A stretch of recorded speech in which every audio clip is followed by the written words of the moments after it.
ఇప్పుడు మనం హల్వా చేయబోతున్నాం. బెల్లం బాగా కరగాలి. కార్న్‌ఫ్లోర్ పిండి ఉండలు లేకుండా మంచిగా కలుపుకోవాలి. కార్న్‌ఫ్లోర్ పిండిని నిదానంగా కలుపుకోవాలి. కలుపుతూనే ఉండాలి. ఇప్పుడు కలర్ కలపాలి. తర్వాత నిమ్మకాయ పిండుకోవాలి. కలుపుతూనే ఉండాలి. కొద్దిగా నెయ్యి వేసుకోవాలి.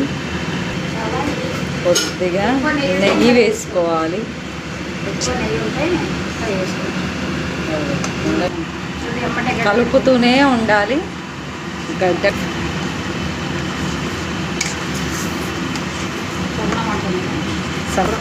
సన్న మంట మీద కలుపుతూ ఉండాలి. చూడండి కలర్ ఎట్లా వచ్చిందో. కొద్ది జీడిపప్పు వేయాలి. కొద్దిగా నెయ్యి వేసుకోవాలి. జీడిపప్పులు వేస్తే టేస్ట్ బాగుంటుంది. కలుపుతూనే ఉండాలి. సన్నగా మంట పెట్టి కలుపుతూనే ఉండాలి.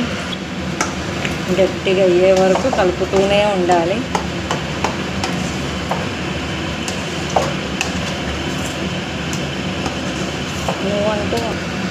సన్న మంట మీద కలుపుతూనే ఉండాలి గట్టిగా అయ్యే వరకు.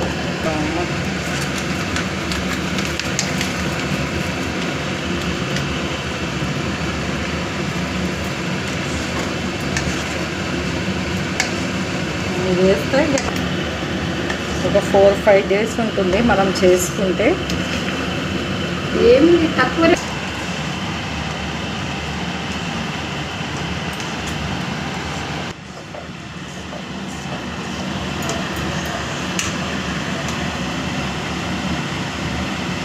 4 రోజుల వరకు నిలువుగానే ఉంటుంది. ఇప్పుడు ఒక ప్లేట్లోకి తీసుకోవాలి.